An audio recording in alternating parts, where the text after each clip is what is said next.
Zionism is not anti-Semitism. Not by supporting it. Not in the way she said it.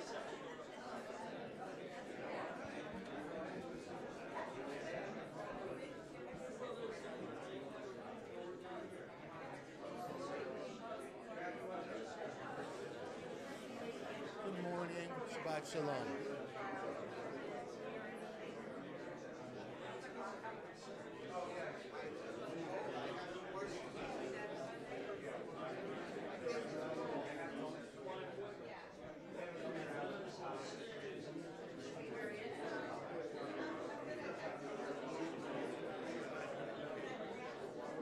Shabbat Shalom. Shabbat Shalom. How are you today?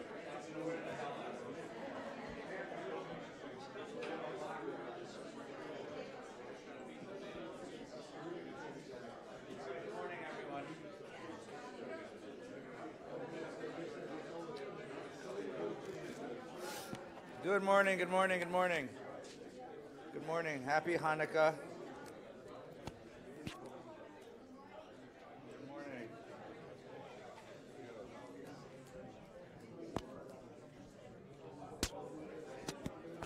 Good morning. Chatty group today. Okay. Good morning, good morning. Shabbat Shalom, Happy Hanukkah. Or as the great Tom Lehrer used to say, I'm spending Hanukkah in Santa Monica. I'll do Shavuos in St. Louis. It's good to see everyone. That's wonderful, Peter. It's beautiful. That's very good. Congratulations. It's good to see everyone. Shabbat Shalom. Welcome back. Nice to see you.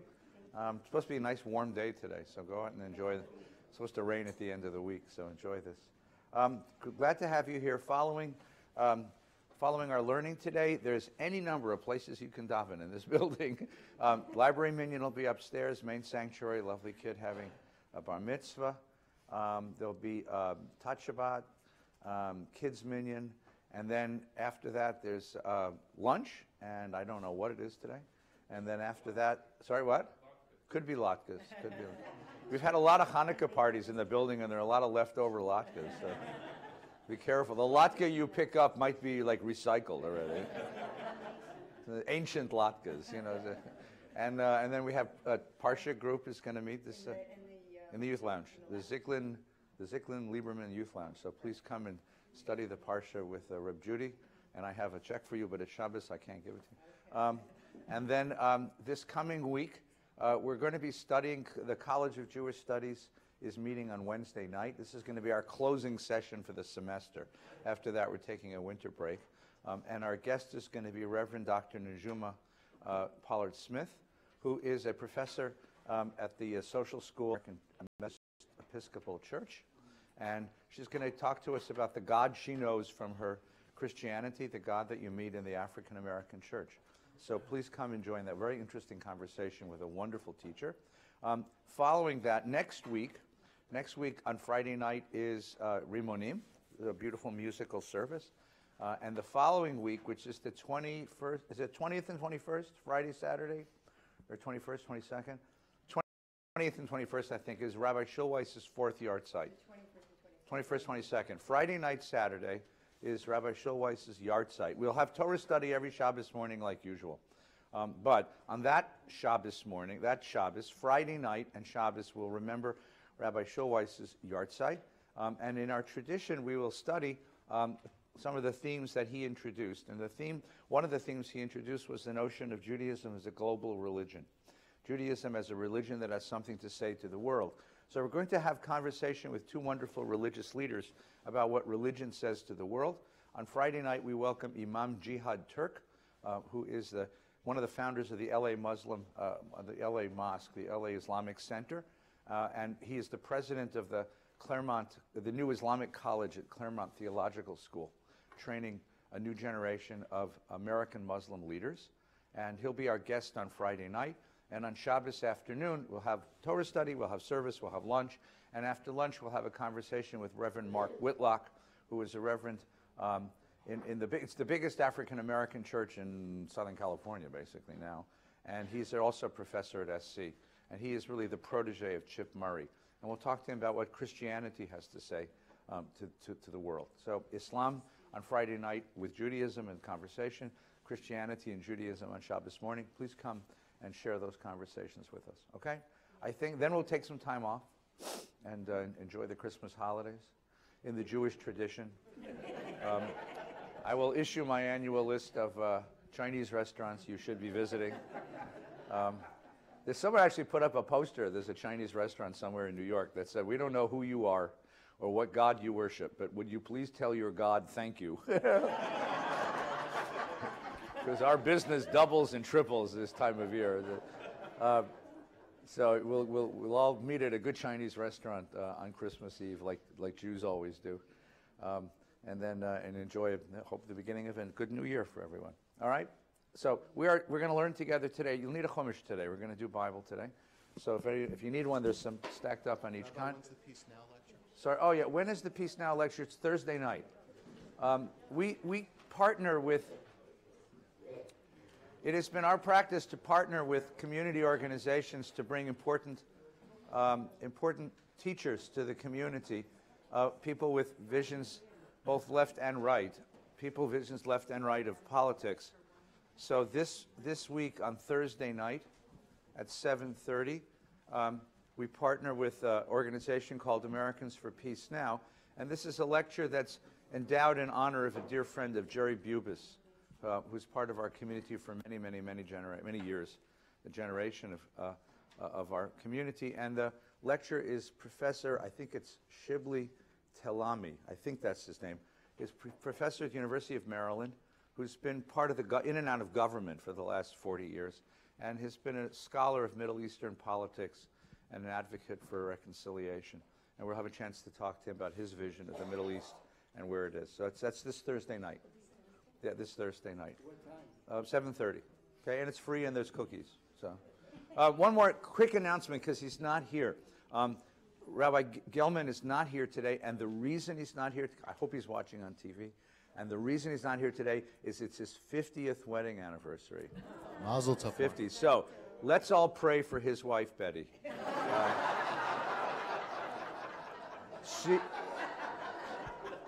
Betty, you are a saint. Betty, I don't know how you got through 1 year.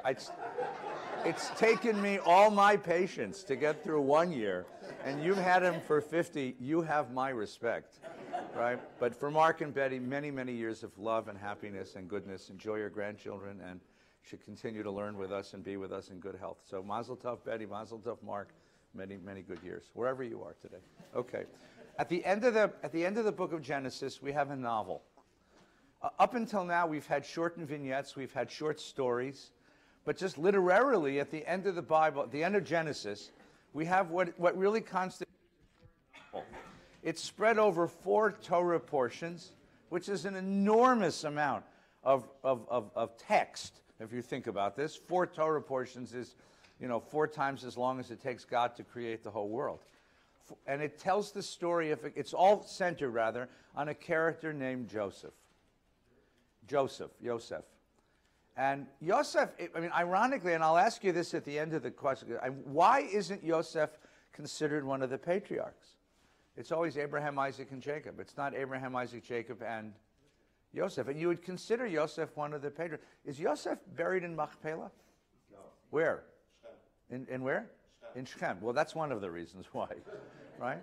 So this character, Joseph, is the 4th in the line. And the Bible will spend a tremendous amount of text developing Joseph's story.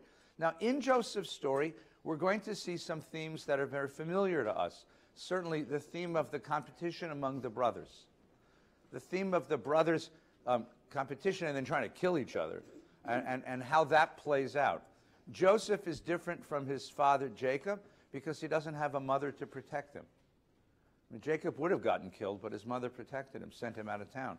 Joseph's mom dies giving birth to his brother Benjamin. So without the mother, Joseph is even more vulnerable than his brothers. That competition story. Another story that we're going to see, but it's played out in much greater detail in the Joseph story, is the story of the relationship between Jewish people and people outside. What is the status of this family, of this covenanted family, given that it's protected by God on the one hand, but it's a very small, vulnerable family given the larger world in which they live. That's another theme. But the biggest theme of this story, I'll give it away, the biggest theme of this story is a theme that's going to occur for the first time here, and is going to be the question the Bible's going to ask, and not just the Bible, but really the rest of Jewish existence is going to ask is, what is the role of God in history? Can you read history as a story of God's influence, God's working through history? Does God work in history? Does God guide history? Does history have a pattern? Or is history just a random set of events? What was it? Who was it? Patton, who said it's just one damn thing after another. I mean, can you see a pattern in history? Can you see a working out of a theme, a working out of an ethic, a working out of an influence in history? Now, this is not the theme you meet in Abraham, because in Abraham, God is explicit. God comes to Abraham at the beginning of the story and says, Lech lecha me'artzecha, leave town. It's very explicit. God's right there. With Isaac, it's stay right here, don't move. With Jacob, he meets Jacob in his dream on his way out of Canaan to Haran, and he meets Jacob on the way back in that strange wrestling match with the angel. And he speaks to Jacob all the time. God isn't going to speak to Joseph. God's not going to tell Joseph anything. There's no direct speech to Joseph. But there is a way in which God influences the way Joseph interprets the events of his life. There is a way that happens. Now, that's going to be the question of the rest of the Bible. You're going to have the most direct intervention coming up, which is the Exodus from Egypt, in which God completely intervenes in human history and manipulates everything. But the rest of the Bible, the question is going to be, well, where is that God? When you think, for example, about the book of Esther, the story of Purim. At the book of Esther, what happens in the book of Esther? God doesn't even appear in the book. The name of God doesn't appear in the book at all. And you say, well, what is this book doing in the Bible? Because you have a sense that during the book, you have a sense during that book that there is a divine influence molding and shaping the events of the history. Well, is that real? And you can understand, and we'll come back to this point in a minute, you can understand why this question is a burning question. First of all, because this is the sort of Jewish interpretation of our own events. Our own self-understanding is that we're not simply a people dropped into history. We're a people dropped into history by a God who has designs on how that God wants history to come out. Second of all, there have been many, many moments in the course of the Jewish people's lives when we were in exile. We're going to meet Joseph in just a minute, in jail. He's in the pit of Egypt. He's in the worst place you can be. And he thinks he's going to stay there forever because he's been forgotten by the people he helped. And you can understand that that's been a theme for Jewish people. You can identify with that. There have been moments of our history when we found ourselves in the pit of history, forgotten by everyone, abandoned, neglected, abused, oppressed. And you wondered, is there a God? Does this have some relevance? Does this have some place in a bigger drama? What is the place in the bigger drama? This is going to be a question Jewish people are going to ask themselves forever. And when you look at the course of history, look, even personal life, when you look at the course of your own personal life, do you see in your own personal life a pattern? Or do you see in your own personal life just a sort of random set of events? Take a look for a moment. I'm going to give you the punchline of the story. So take a look at 308, 309. Look at 308, 309. This is a story we're going to read in 2 weeks. Okay, so you can listen. If you don't have a book, I'm going to read it. So this is the very end of the story. Would you like to come in? We have free seats. A few, but a few. Come on in. We have come in. Come in. Is there a seat? Don't disturb. You're learning Torah. Is there a room over here? There's room here. They got room here. You got room. These are nice people. You can count on them, right? Just don't ask them for money. They're just that's my job. Santa Barbara. You came from Santa Barbara? Yes, and we missed you. Take me home with you. You know the problem with living in Santa Barbara is? You know the problem with living in Santa Barbara? I gave a lecture there a couple weeks ago, and I told the people in the community, you have a serious problem. I'll tell you what the serious problem is. It's a very famous joke. Can I tell you this joke? About a man who has a massive heart attack. He lives in Boston. And they save his life. They bring him to Mass General, you know, which is a great hospital, and they save his life. And after he can get ambulatory, he picks himself up, checks himself out of the hospital, goes down the block and checks himself into Beth Israel. It's a crummy little Jewish hospital. And the people at Mass General are they're so aghast. What happened? So they run down the block and they stand at his bedside. And the director of the hospital says, Mr. Abramowitz, was there something wrong with the medical care at Mass General that you left and you came to Beth Israel? And Abramowitz says, what can you complain? It's Harvard University. It's the greatest medicine in the world. You can't complain.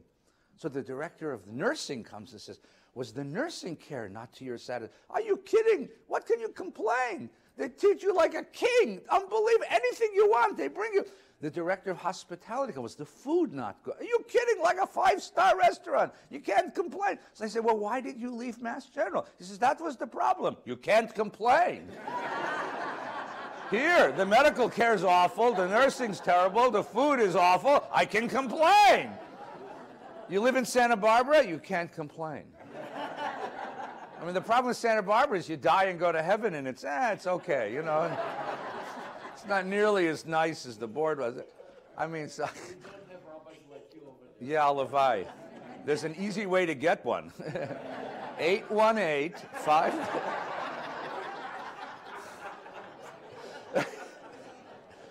I mean, the only thing about Santa Barbara is that the traffic in and out is very difficult. But that's other than that, my God.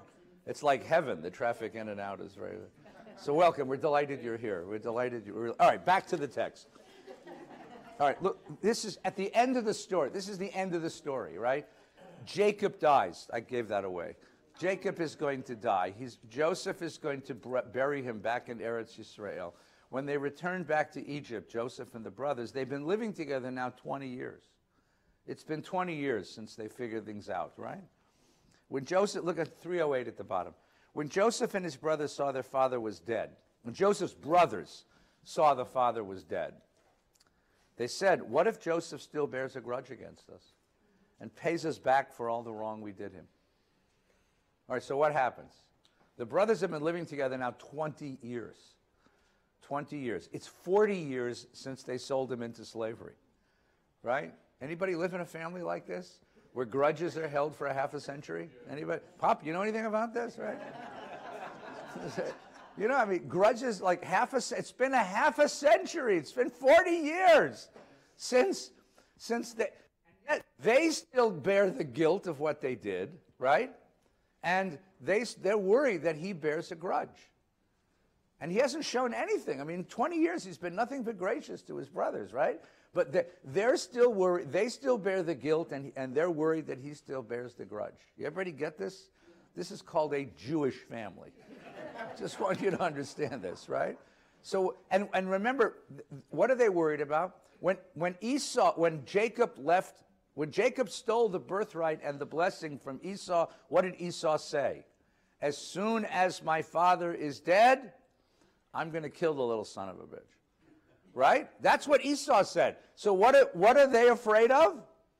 They're afraid that the same blood vendetta has been passed into the family, and that Joseph's only been waiting for dad to be dead.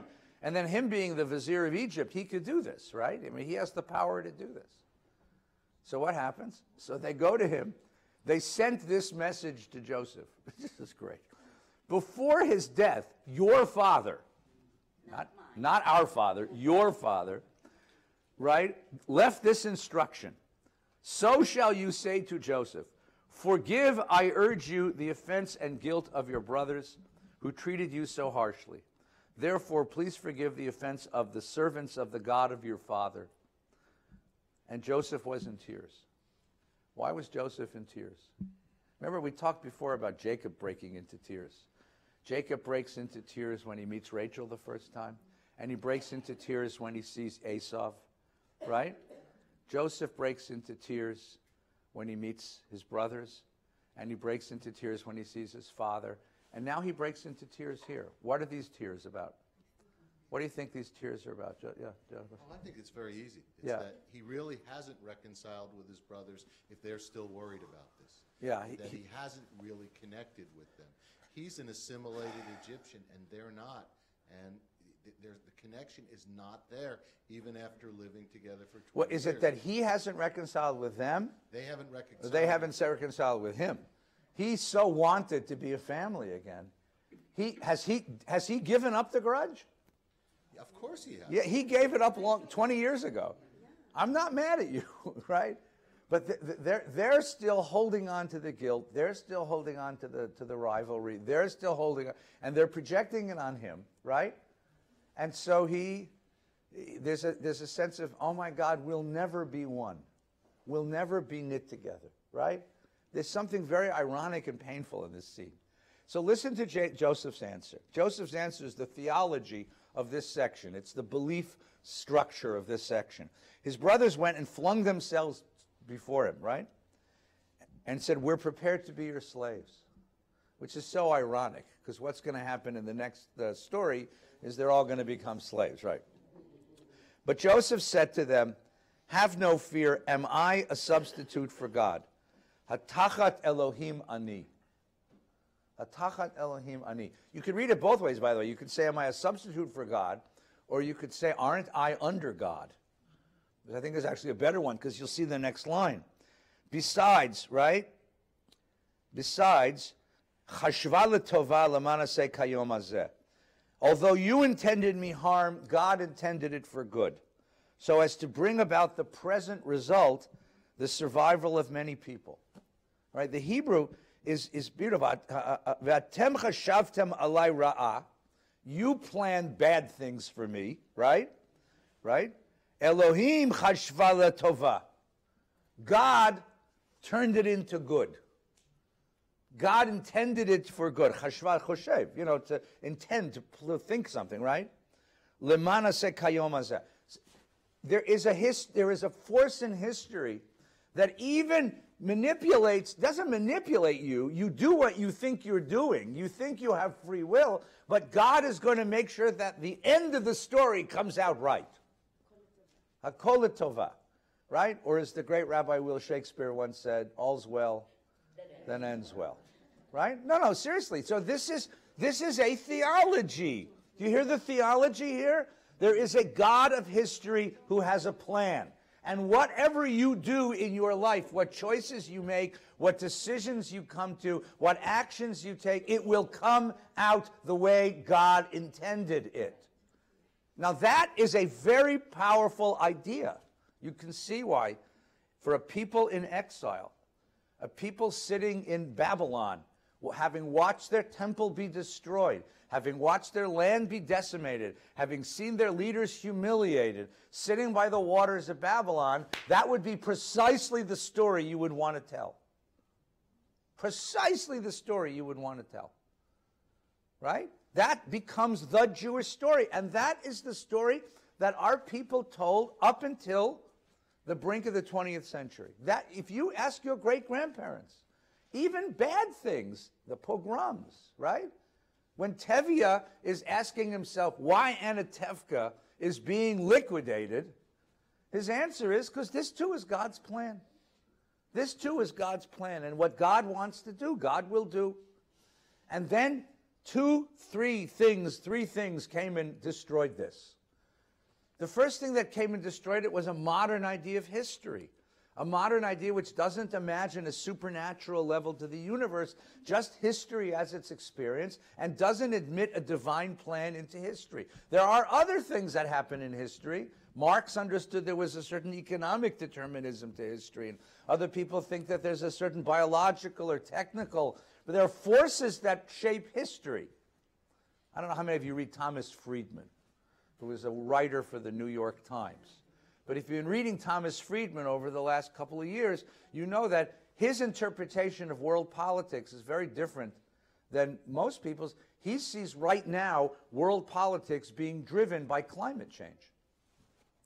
That the Arab Spring is being driven by climate change. That countries are changing because of climate change, which is a really interesting, it's an interesting theory. Someday we'll figure out if it's right. But, you know, there are forces at work in history, technological forces, social forces, but they're all human. There's no divine. And there's no assured ending. You can predict what the ending might be, good or bad, but there's no assured ending. 20th century, modern reading of history gave up this idea of faith in a God of history. We gave it up. More than that, we took history into our own hands. What's the greatest rebellion against this among Jews? Zionism. Zionism, which said, I'm not waiting for God to redeem us. I'm not waiting for the end of the story. I'm going to bring about the end of the story. Well, that's coming. That's the third. Right. But first, Zionism. You have to understand that Zionism was a rebellion against the predominant theory of Jewish history. That's why the early Zionists had to be rebels. They were the people who broke away from the religious orthodoxy of their parents. They broke away from yeshiva life. Because the idea was, we're not waiting for God to redeem us. We're going to redeem ourselves. I did this for you last week, but we did it so quickly. Mi yimalel gvurot Yisrael otan miyimne hen b'chol dor yakum hagibor goel ha'am. That song is a rejection of traditional notions that only God redeems us, and an embrace of a human hero. And the last three words of the song, Uvi Ameinu Kol Am Yisrael, Yitached Yakum V'Yigael. That's the last three words of the song. In our day, let the people Israel Yitached, let them become Echad, let them become one with a capital Aleph, right? Yakum, rise up, V'Yigael, and redeem themselves. So this is a rebellion. But here, and then the third piece of this, which destroyed this faith for us, was the Shoah, was the Holocaust. Now, and here's what's interesting. What's interesting is that in previous generations, Jews met terrible, terrible adversity. The Chmelnytsky massacres, the pogroms in Russia, but even the destruction of the temple itself, even the destruction of Yerushalayim in the year 70. The tradition was able to absorb and to integrate those tragedies into its structure of faith, that this too is part of God's plan. Even something as radical as the destruction of the temple. Now, it doesn't mean they didn't cry. I mean, there are midrashim that says God sits on the floor in sackcloth and ashes, grieving for the broken temple. God grieves. God has a Tisha B'Av. God grieves for the brokenness of the Jewish people, but it's all part of the divine plan. It's part of the resurrection and the redemption and the renewal and the salvation of the Jewish people and the world ultimately. That too, the massacres, part of God's plan. When you get to the Holocaust, you get to a kind of evil, a level of evil, which it's very questionable. I mean, you have to remember that it takes 300 years to digest anything in Jewish history. You know, no one's anybody in Jewish history till they've been dead 300 years, right? So it might take us another 200 years to figure this out. But the Holocaust presents a case study in a kind of evil that is so radical, so completely different than what came before, so complete, that it's very hard to see how this structure can ever accommodate it. And that leaves us with the following dilemma. Everybody following this so far? It leaves us with the following dilemma. We maintained for the last, from the story of Joseph all the way to the late 19th century, a way of reading history. A way of reading history. And then you have the 20th century. And in the 20th century, you have two events. The greatest moment of destruction in the history of the Jewish people is the destruction of the temple in 70, and the Holocaust exceeds it. The greatest moment of redemption, of being saved, of being rescued, in all of Jewish history is the Exodus from Egypt. And the recreation of the state of Israel matches it or exceeds it. The difference is that the Yitziat Mitzrayim, the Exodus from Egypt, and the destruction of the temple took place 1,500 years apart.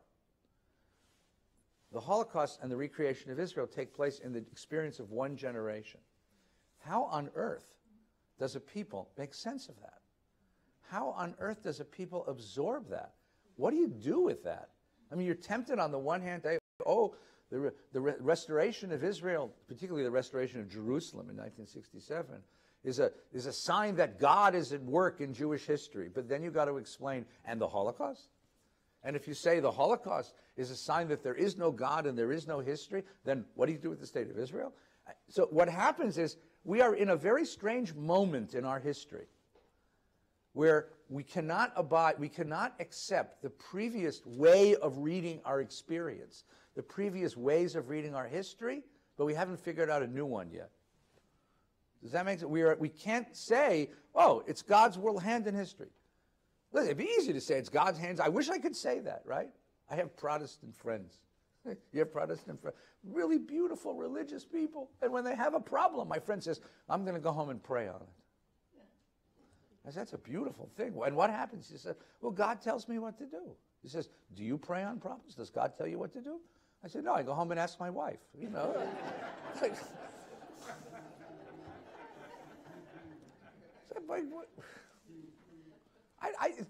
It's never occurred to me, right? This morning we woke up and the refrigerator's on the fritz, so I'm going to pray on it, you know. I can't get a repair guy until Monday, so I'm like in trouble. But the question is, you know, to live with that philosophy that there's a God whose work is in history and God will make it come out well is a beautiful philosophy. It's just that we can't live with it. It's hard to stomach as a Jew today.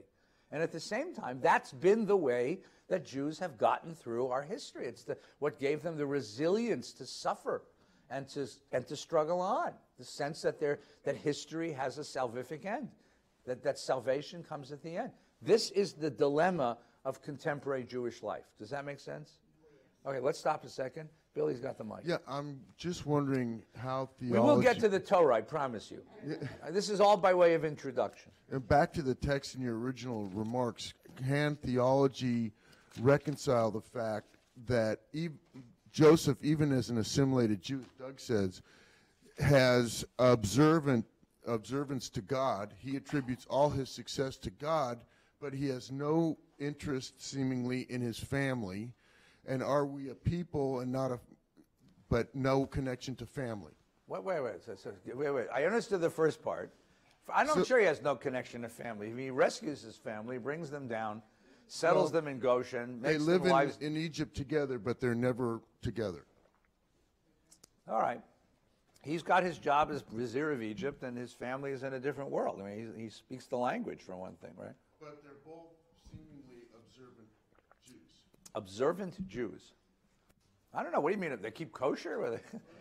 What does that mean, observant Jews? There's no halacha yet, you know? Yeah, but Joseph, if you go to Goshen, do they have, like, you know, talis stores? When he meets Pharaoh, his first thing is, God's going to show you, you're going to... Yeah, no, he has a very powerful sense of God in his life. So this is where, let me see if I can get to the point. So if you'll come back with me now to page 250. Now we'll start the Torah, and I'll get to Billy's question. How does Joseph read God's plans in life? He interprets dreams. He can interpret dreams, right? So he's sitting in the prison. They send him to the prison. Remember how, you know the story. We did it last year, right?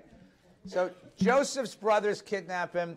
They sell him to a caravan who takes him down to Egypt and sells him into slavery to Potiphar. I have 3 younger brothers. I tried many times to sell them into slavery. I put a big sign up. We lived on not a cul-de-sac, but a sort of cul-de-sac, and for some reason the Ishmaelite caravans never came down Capistrano Avenue in Canoga Park, because if they did, you'd have had to rescue them from Egypt, right? Maybe I'd have kept Jerry, but Larry and Simi were gone. I mean, I would have sold them into slavery. He ends up in the house of Potiphar, who is a macher. He's the steward of the Pharaoh. You know, he's, I don't know, chief of staff is not a job you want today, so something along those lines. And Potiphar puts him in charge of the house because Joseph has these abilities. Not only is he brilliant and blessed, he has tremendous administrative abilities. And Potiphar prospers with Joseph. But the problem with Potiphar, the old joke about the Plotkin diamond, you know, the girl shows up with a huge diamond on her finger, and she says, and her friend says, "What's that?" They say, "It's the Plotkin diamond." And she says, "Yes, but it comes with a curse." I said, "What's the curse?" Plotkin. You know? So would you like to come and join us? We're learning Torah today, more or less. So Potiphar's household and all of its prosperity comes with Mrs. Potiphar. Mrs. Potiphar has some strange predilections. I don't know how many of you are my generation, but you remember The Graduate, right? So this is the story. Here's to you, Mrs. Potiphar. Jesus loves you more than you can know. Oh, oh, oh. So she tries to seduce Joseph. Joseph resists. Mr. Potiphar comes home. She has a story about how the boy came to take me. He doesn't believe it because instead of killing him, which is what you would do to a slave that tried to make moves on the householder's wife, they throw him in prison. But not just to any prison. I wouldn't throw him into a bad, they throw him into a nice federal prison because there his cellmates are the chief cupbearer and the chief baker. And each of them have a dream. This is last week's story. And Joseph interprets the dreams, and the baker loses his head, and the cupbearer gets restored to his position, and Joseph says to the cupbearer, "Don't forget me." But of course, he forgets him.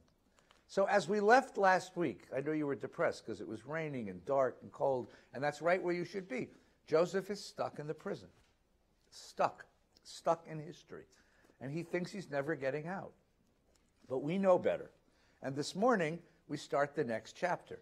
Okay? Now listen to because here's what's interesting. What is the relationship between Joseph's ability and this bigger question of God in history?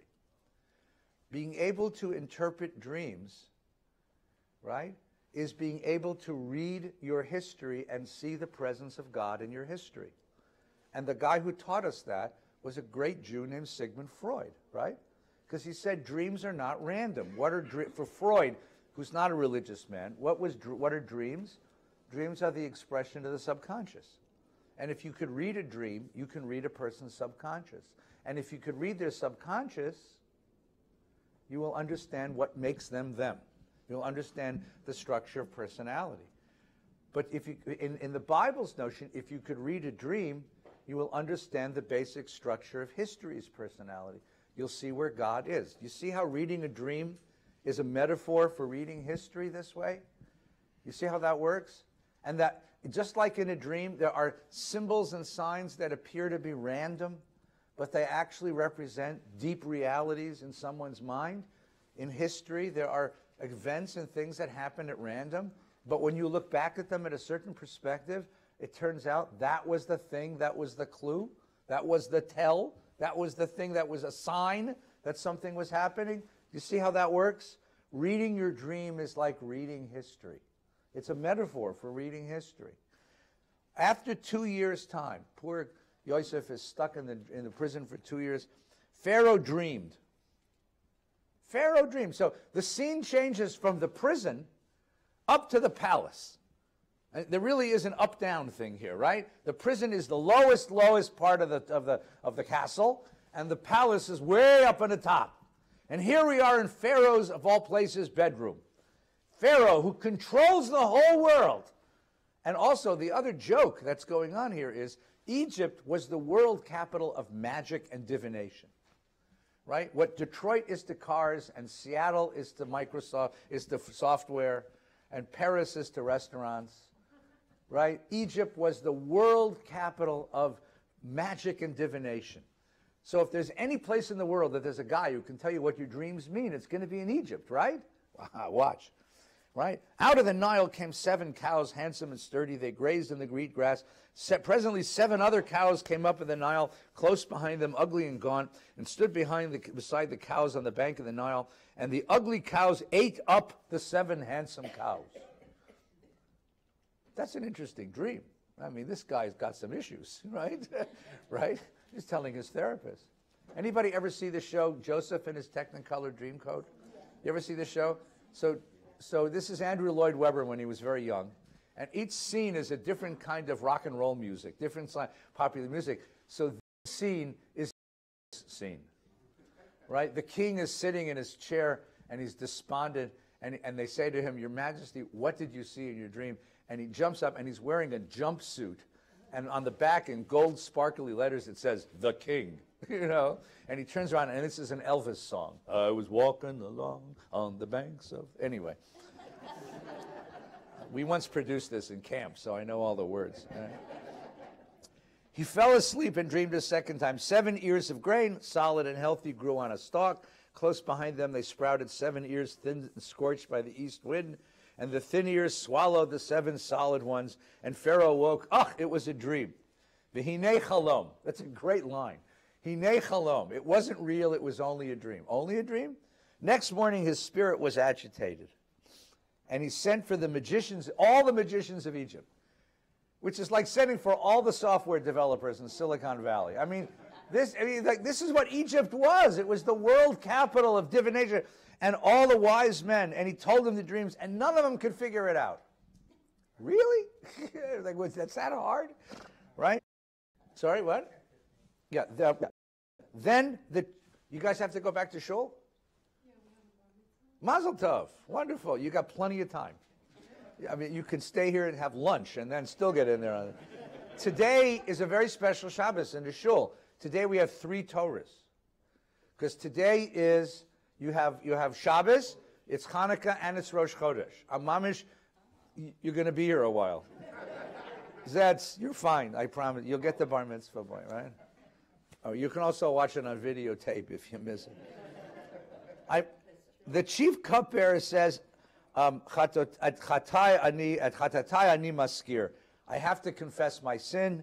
Once Pharaoh was angry with me, put me in the custody of the chief of the steward of the house. The chief, we had dreams, and a Hebrew youth was there, a servant of the chief steward. We told him our dreams. He dreamed them for us, telling each of us the meaning of the dream. As he interpreted for us, so it came to pass. I was restored to my post, and the other guy got it. Thereupon Pharaoh sent for Joseph. So think up and down, right? Where was he at first? He was his father's favorite. And where did his brothers put him? Into a pit. And then he got pulled up out of the pit and sent to the house of the chief steward. Up, down, up, right? And then she tries to seduce him, and he gets sent down to the pit, down to the jail. And there he is sitting in the jail hopeless, until one day they walk in and tell him, Pharaoh wants to see you. No kidding. Really? And right? So they pulled him up, and he was rushed from the dungeon. But the Torah stops and gives you a delicious detail. Every now and again, Torah does this. It just gives you a delicious detail, right? You would think that Pharaoh, who is so agitated, they would just bring the kid up and put him in front of Pharaoh. But you don't do that in Pharaoh's world. It's like when you're seeing The Wizard of Oz, right? Cut, cut here, snip, snip there, dun, dun, dun, dun, dun. That's how, anyway. You got to watch movies to know the Torah. He had his hair cut and changed his clothes. Like, really? Like, why? Like, why? Because he's got to, because you got to, yeah. Maybe because the servants of Pharaoh were afraid that if he could interpret the dream and they couldn't, that looks bad on them.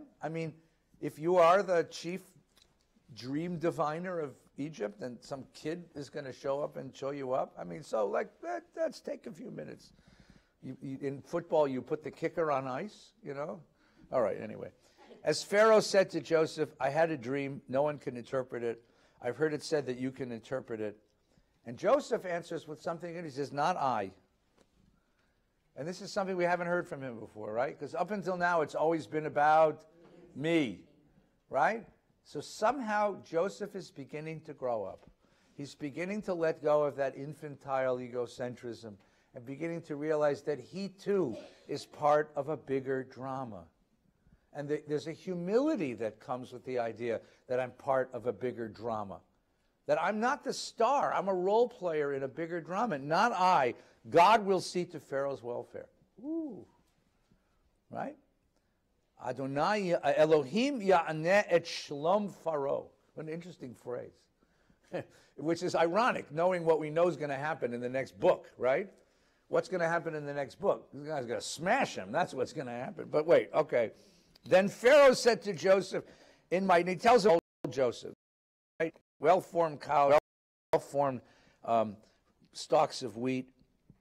And Joseph said to Pharaoh, page 253, okay? Joseph said to Pharaoh, Pharaoh's dreams are one and the same. God has told Pharaoh what he's about to do. The 7 healthy cows are 7 years. The 7 healthy years are 7 years. It's the same dream. The 7 lean and ugly cows that followed are 7 years, as we shall see. Also are 7 empty years scorched by the wind. There's 7 years of famine. It's just as I've told you. Hu hadavar asher dibarti el Pharaoh. Right? God is to reveal to Pharaoh what he's about to do. Immediately ahead of 7 years of great abundance, and after them will come 7 years in which the abundance of the land will be forgotten and the land be ravaged by famine. No trace of abundance. Pharaoh had the same dream twice because it means that God is going to carry this out. That's the answer to the question, right? Because he asked him, what does my dream mean? And he told him, right? That should be where he stops. But he doesn't stop. Why doesn't he stop? Look what he says next. He says something which was in Hebrew, which means, and now, right? Let Pharaoh find a man of discernment and wisdom and set him over the land of Egypt, and let Pharaoh take steps to appoint overseers and organize the land of Egypt in 7 years of plenty. Let all the food of these good years that are coming be gathered. Let the grain be collected under Pharaoh's authority as food to be stored in the cities. Let that food be reserved for the land in the 7 years of famine, which will come upon the land, and will not perish in famine. And the plan pleased Pharaoh. That's chutzpah. Yes. Why is it chutzpah, Mort? Wasn't asked. They wasn't asked for a policy. Pharaoh, the king. Right. Pharaoh's supposed to know how to. I mean, Pharaoh, first of all, Egypt is the land of dream diviners, and this kid is the only one that could figure out the dream.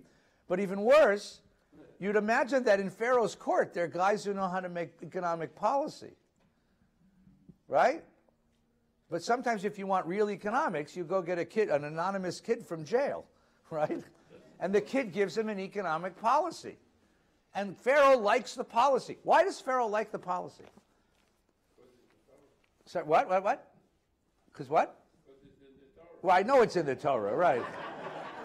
He doesn't know that, though. Because it's a plan, it's something to do. Yes. Number one, every policymaker wants something to do. And he gives them a clear plan of something to do. All right, who studied economics in college? We have to figure this out. Why does this plan please Pharaoh? Because Pharaoh is going to come out as a huge hero. Let's think why. You're going to have 7 years of plenty. By the way, even if it's 2 years of plenty, what does he tell him to do? Build warehouses, which is a works plan, by the way, right? And one of Egypt's problems was surplus population. And start storing food. What's that going to do to the price of grain? It's going to go. What's the problem with a bumper crop? Right? If you have a bumper crop of anything, you got lots and lots of whatever it is. Excess supply. Excess supply over demand means that Prices drop. prices fall. When prices fall, what do farmers do? They go bankrupt. Well, now they go to the government. That's the policy. When prices fall, farmers don't plant. Why should I plant if I'm not going to get paid for my harvest? But by the government taxing the food, taking it and putting it into storage, he keeps prices high. In some strange way, Joseph's plan ensures 7 years of plenty because prices stay high, farmers keep planting. Farmers keep planting. We keep getting more crops. You keep storing it up. Eventually, you're going to have a down year. Could be year 8, which is what Joseph planned. But even if it's year 6, or year 5, or year 3, who cares, right? You now have a warehouse full of food and hungry people. So what are you going to do? You're going to become that's the government price support. That's the government now distributing surplus food to hungry people. Pharaoh becomes a hero. It's political genius. It's economic genius. Everybody see this? Right? Now, I mean, so I'm taking God out of the equation and talking Milton Friedman here, who's sort of like God, but, you know, we thought he was God. Right? And that's what every policymaker wants. Give me something to do. So the plan pleased Pharaoh, and he puts him in charge. And he says, can we find another man like him who's got the Spirit of God? Now, the word for God in all of these sentences is Elohim. Yeah, it says it's Elohim. What is Elohim, Brian? Everyone else is God. It's everyone's God. It's sorry? It's God's. Yeah, it comes from, it's the plural of the word El. El is the power in charge of the world. Elohim is like all the gods. This is the universal notion of God. It was, God with a sort of small g. This is, he's got divinity in him. It's not particular. It's not the God of Israel. It's not Adonai, which is our God, the God of Israel. It's the God of the world. It's the God of the world. Right? But this goes against God will take care of us. No, but rather we have to take care of ourselves. Well, but it's interesting. It's not we. Let's go one step. My interpretation of the price supports. You're exactly right. But for the Bible, Joseph could read God's language because he could read the dream. That's what the Bible's trying to tell you. You read history because you read the morning paper. Could you see the pattern? It's all depressing. Well, that's true, But you think about events over the last, you think about, I was look at a newspaper for 9/10/2001. Look at the headlines of the paper the day before 9/11 and see what we were worried about. I mean, it's very interesting the way that the things that present themselves day by day, it's very hard to discern the pattern. It's only when you step back or step up and look at the broader pattern that you can see how history shapes itself. I mean, in the American Republic between 1850 and 1860, did people see the Civil War coming? In Europe between 1917 and 1939, did people see the Second World War coming? No. Right? For those of you who came from Iran, did you see the Shah falling? Yes. Did you see it happening over time? Could you see the steps, step by step, where this was going to happen?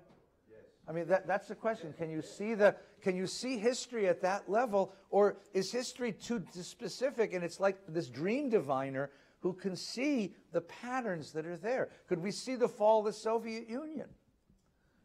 Right? Could we see the fall of the Soviet Union coming in 1989? Or is that were the signs hidden from us, or are they too obscure in the details of the day? That's the question. That's the question.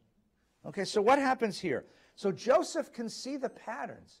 He can see a hand of God working in history. And he believes in it. So they put him into they take him out of the prison, and he went from all the way at the bottom to all the way I put you in charge of all the land. 254, bottom of the page. And removing the signet ring from his hand, which is a very powerful motion. You see this in Esther. Ahasuerus does this to Haman, right? He puts it on Joseph's hand, has him dressed in robes of fine linen. He puts a gold chain around his neck. I mean, so from a guy who was chained to a cell in the prison, he's now wearing a gold chain around his. You see how that works, right? He had him ride in a chariot of his second in command, and they cried abrech, epis abroch, as he goes through the streets, and abruch, and he says, "I am Pharaoh, yet without you no one shall lift up a hand or a foot in all of Egypt." Yeah, no kidding. This is going to do it. And here's the question, Brian. When the ego takes over, do you lose your powers of divine vision? That's going to be the interesting question. What gets in the way? And Pharaoh gave him a name, Tzafnach Paneach, and there's a whole long history of what that name actually means. And he gave him for a wife Osnat, daughter of Potiphara. Oh, everybody go, oh. Remember the last scene in The Graduate? He runs away with the daughter, right? What was her name? Anyway, Catherine Ross, right. And they're in the school bus running away from the wedding, right? So Mrs. Robinson tried to seduce him and ruin his life, and he ends up with the younger version. Which, is, by the way, is another pattern in the story, because remember, Jacob ends up with the younger version of his mom. I mean, so this is like the Bible telling you, even in matrimony, it's all God's hands. It's beshert, right? And Joseph emerged. We'll just do one little section. He emerged in charge. Joseph was Joseph was 30 years old when he entered the service of Pharaoh. Leaving Pharaoh's presence, he traveled through the land. He did everything he told him. Look at verse 50. Now, I want to go back to the private life for a minute. Before the years of famine came, Joseph became the father whom Asnat, daughter of... He named his firstborn Menashe, meaning, God has made me forget completely my hardship and my parental home. V'yikra Yosef et Shema Bechor Menashe, ki nashani Elohim et kol amali ve'et kol beit avi. Kol amali, all of my pain and suffering. But then he says, et kol beit avi. Now, if he just said, God had made me forget all my tsuras, that would be fine. That would be a nice name. But God has et beit avi. What does that mean? What does that mean? What does that kid mean? What does his name mean? I've given up my family, my home, my religion, my everything. Well, I've assimilated. I have, but God, it's such an interesting, God, and the Hebrew is interesting. I mean, maybe Rabbi Silverman can help us, right? Menashe ki nashani. What is nashani? Lishanot, meaning to teach me? God has taught me? It's the name Menashe. Is that what it comes from, do you think? Matt, is that what it comes from? God has taught me to forget all my tsuras. Is that what it is, to kick away? Linnashot. It's not lishanot, it's linnashot. To kick away all of my tsuras and to kick away Beit Avi. To kick away my family. I mean, but now, this is where, again, Rabbi Freud helps us. When you try to repress something, when you tried to repress a memory, in order to remember to repress the memory, you have to remember the memory to remember to repress it. So every time that I repress it, I'm remembering it. The kid's name is what? The kid's name is, I don't have to remember the bastards at home. Right? So that every time you call him in for dinner, yes, it's I don't have to remember the bastards at home, come in for dinner. I mean, you see how strange this, you see the problem here? It's like the kid bears all of his rage. Now, wait a minute. It's Beit Avi. It's not my brothers. It's Beit Avi. It's my father. He blames his father. Who sent him down to Shechem to meet the brothers? Jacob. The father. Right? Who gave him the coat of many colors? The father. Who hasn't come to rescue him in 20 years? In 10 years, the father, in 2 years, the father, right? And by the way, he becomes prime minister. He doesn't call home. Go to the phone with a dime and call your father. I mean, he doesn't do that. Why? Because he blames his father for having sent him into the circumstances. This is a person who wants nothing to do with his past. So you create a name which says, I want nothing to do with my past. One more thing. And then he has a second kid named Ephraim, right? Which is equally strange, right? Ki hifrani Elohim be'eretz onyi.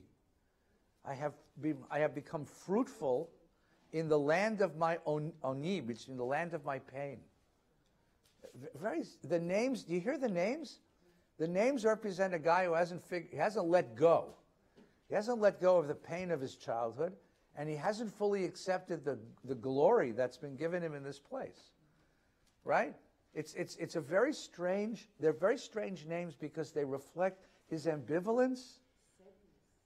There's a deep sadness to this man. Right? A deep sense that I've been rejected, unloved. A deep sense of loneliness. His name is Tzafnach Paneach. Right? One of the plays on that word is that Tzafan means to hide, and Paneach means your face. Nobody knows who I really am. Nobody knows me as Yosef, right? Joseph. Nobody knows where I'm from. Where do they think he's from? Some kid from the prison. Nobody knows who he is. Nobody knows his heart. You can have all this glory, all this power, and still be the loneliest man in the world. Do you get that sense from me? The loneliest man in the world. And he marries the beautiful daughter of the woman who tried to seduce him, but he can't ever confess to him who he really is. She'll never call him by his real name, even in moments of passion and love. You get this? It's a really interesting, strange moment. Yes. Who has someone over here? Lots of comments. So let's get some comments here. Mel, and then Bob, and then our guest from Santa Barbara. His father didn't know that. His father thought he was dead because the brothers took the coat and they dipped it in blood. Yes. So why is he blaming his father? He doesn't know that his father doesn't know that he's dead. Remember, his last encounter with his father yelled at him for having the dream. Remember? Yes. The second dream has the sun, moon, and stars bowing down to me. So the second, that's the last time his father talked to him before sending him to see his brothers. His father yelled at him. Then his father sent him down to see his brothers. So as Joseph is going through this ordeal, first the pit, then the kidnapping, then being sold into slavery, then he's in prison, he creates for himself a story. What's the story? The whole family ganged up on me. Dad was angry at me. Dad and the brothers conspired to do this for me. He doesn't know that his father doesn't know where he is. He doesn't know that Judah tried to save him, or that Reuven tried to save him. He doesn't know any of this. And he's asking himself, my dad is the most powerful, rich man. How come he hasn't just saved me? How come he hasn't come to rescue me? Right? So what does he come to the conclusion? He's not going to know about his father's thoughts until when? Until the brothers are going to show up at the end of this Torah portion and tell him his story. This story from the other side. Now, stop a second, because Mel's point is a very, very important point. Don't raise your hand, because I don't want to embarrass anybody. Anyone ever been in therapy before?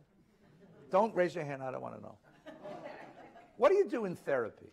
I mean, seriously, you go to this guy and you pay him $200 an hour to sit on a couch, and the guy says, what's bothering you?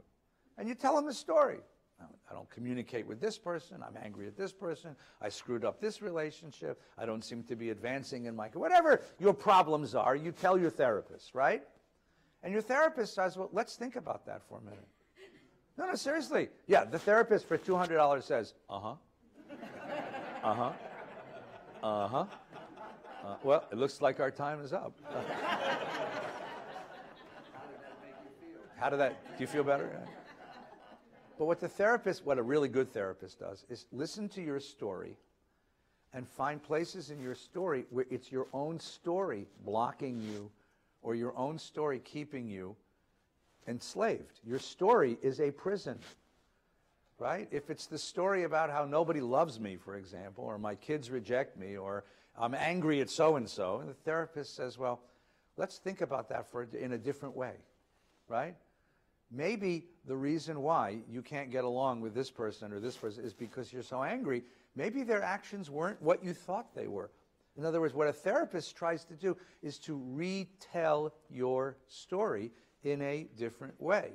And sometimes a therapist can retell a story in a different way, and you stop and say, oh my God, I never thought of it that way. I'll just give you I'm not a therapist, as you can tell. Because I can't go, I got to tell you I got to talk. I'm a really bad therapist. I tell people all the time, come to me for counseling, that's fine. We'll spend one session, I'll get you to a real therapist, right? But sometimes I have to play this game, and I'll tell you when I have to do it. You'll laugh when I tell you this. When I do funerals, so when you deal with the life of somebody, at the end of a life, you give a eulogy. Sometimes a eulogy is not just a tribute, oh, what a great guy he was. Sometimes I can use a eulogy to undo resentment. I had a guy who passed away, and his family didn't like the man because he was mean and nasty and judgmental and hard and cruel. And the whole family, everybody in the family tells me a story about how, we tried to include Grandpa, but he would always say mean things, and they would tell me they told me this whole story about the guy, and nobody liked the guy. So everybody was anxious to see the funeral. They want to know what the rabbi's going to say, But as I started to dig into the life of the guy, I realized I found a way to think about him. And it turned out that he had a lot of sadness in his life. And his family never connected his very, very, very sad childhood with the very hard, cold adult that he turned out to be.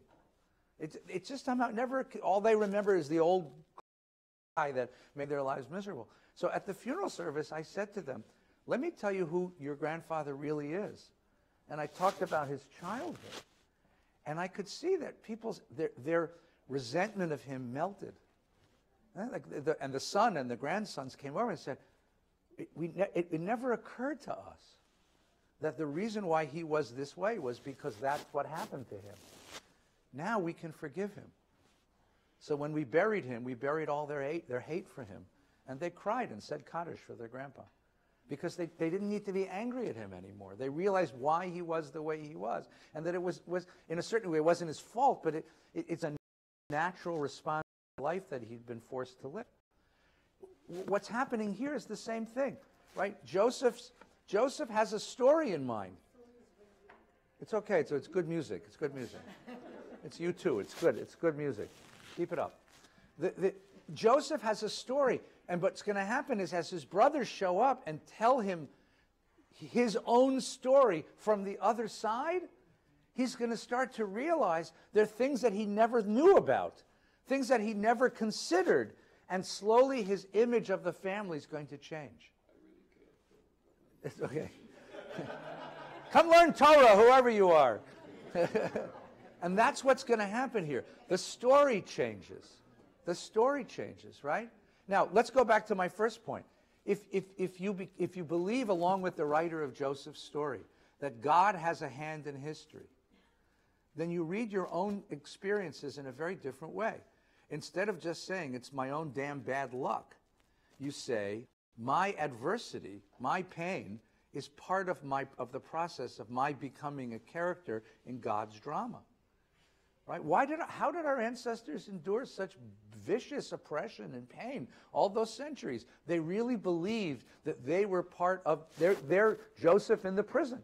This is part of their story, and they are becoming characters in God's drama. And that gave them the resilience to withstand the horrors of human history for 2,000 years. Do you see how that works? That's what the story is about. It's a story about the power of stories to heal stories. It's therapy. It's God's therapy for the Jewish people. This story, Joseph, is God's therapy for the Jewish people. Or who has the microphone? Yes, please, okay. Judala. So, what I have to say refers to what you talked about 10 minutes ago. I'm sorry. So, I'm sorry, but one point, two things. One point is that if we look at it from Jacob's point of view, on some level, he never really believed. He still had hope that his son was alive. You guys should go to the bar mitzvah now, okay? I'll be in there in a few minutes. Tell him I'm coming, okay? I don't want you to... Okay, but you should go now. Yeah, okay. You haven't missed anything, though, I'm telling you. In the bar mitzvah. Here, you're going to miss a great deal. But, and mazel tov. No, go ahead. Mazel tov, mazel tov. Mazel tov, mazel tov. I don't want them to miss the bar mitzvah. So on some level, Jacob always had hope that his son was still alive. There's midrashim that talk about that he didn't fully believe that he was dead. So it wasn't as if the funny thing about it is this. Jacob has prophets in the midrash. Now, not the Bible. Right. The midrash. Jacob has the power of nevuah. He has prophecy. So why doesn't he ask God, where's my son? But he doesn't ask God, where's my son?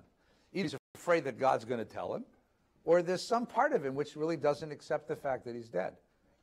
I mean, frankly, and again, there's some people here who know a lot more about this than I do, God forbid, from their personal experience or from their being therapists, but when a parent loses a child, I don't think they ever fully come to terms with it. You know, I think that some part of every parent believes something, you know, some part of my bubbula is still alive. The interviews with George H.W. Bush. He said the saddest day of his life was the loss of his daughter. The man was president. The man was shot out of the sky in a bombing run and rescued. His whole crew was killed, and he was rescued by a submarine. And the saddest, most difficult day of his life was not that day, not bobbing around the Pacific hoping he's not going to get killed, but the worst day of his life was the loss of a child. I think, and he says, when I get to heaven, that's who I want to see first. I mean, it was a tremendously powerful, and I think you're right. I think that's what the Torah is pointing to. And the second point. But Joseph doesn't know that. No. Joseph thinks he's abandoned, right? Menashe, God will help me forget the bastards at home. I mean, it really is it's an angry name. Go ahead, please. All right, and the other part, considering we're talking about those names, Yeah. when a parent blesses their child every week, Yes. they refer to Well, that's those because at the two- end of the Torah portion, Jacob's going to bless them. Exactly. But Now, those what two does it mean names- to bless Menashe and Ephraim? Right? It's a really interesting question. The first two Jews born in diaspora, they're the first two kids who have to go to Hebrew school. And they ended up as Jews. Billy and I are the second and third. We went to Hebrew school, and we're still here. Nobody else from our generation is, but we're still here. All right, pass the microphone. Those are the people who had to leave. Right? Rabbi. Welcome to Rabbi Rudda. Rabbi Rudda, who grew up here and is now working as the chief rabbi of the Levine Academy in Dallas, Texas, the Jewish day schools in America. And his brother's getting married tonight. And Rabbi Rudda and his grandfather, Rabbi Hillel, are going to be doing the wedding tonight. And I get to sit and drink tequila. Go ahead. So Yosef's story starts where he suffers. Don't screw it up. That's right. That's my advice. So speaking of younger siblings with delusions. Yes. Yes, but with a beautiful Kelly's one. So Yosef's story starts, he has adolescent egocentrism. He has these dreams about Yes, right. like a bunch of bundles of grain bowing down to him, of Yes, stars bowing yeah. down to him. Yeah. And I think he needs to see this play out. Abraham, generations earlier, is told by God, your descendants will be slaves in a land not their own, and they're going to suffer through this. Abraham knows this. Yes. I think Yosef seems to know this. Not that, but yeah. But in the end, he gets his first adversity. Yeah. Then he suddenly says, it's God. And I think he needs to see this whole step out. Right. His brothers need Does he need to watch that? Is he embarrassed by that? But the question, Matt, really is, let's go back to the original question, which I think you understand really well. For generations, this is the way Jews saw their experience.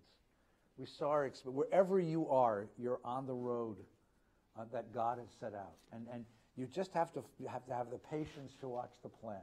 Because you might be Joseph in the pit. You might be Joseph in a prison. Or you might be Joseph who's the prime minister.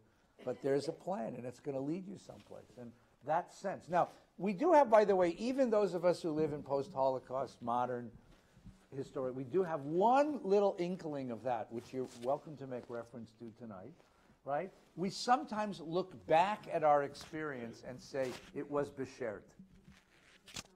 Post facto determinism, right? What does beshert mean? It was meant to be, yeah. Now, it's very hard to look forward and say that, but to look back and say, I can see the pattern, I can see the plan. And the question is, what do you gain and what do you lose with that sense of yourself? What happens when we as a people lose that? Can we go on being Jewish without it? It's a very important question. But you can't not read the Joseph story. You can't read the Joseph story and not see it. That's what the Joseph story is about. And if you imagine, this is a story that was first put together and told by people by the waters of Babylon, people in exile, people suffering, and then generation after generation, you can see what it gave to them, the kind of resiliency it gave to them. Next week, we'll find out what happens to the brothers. Have a wonderful week. Shabbat Shalom. Mazel tov to the brothers in this room. Oh my God, I'm ready. First of all, it's wonderful to be back.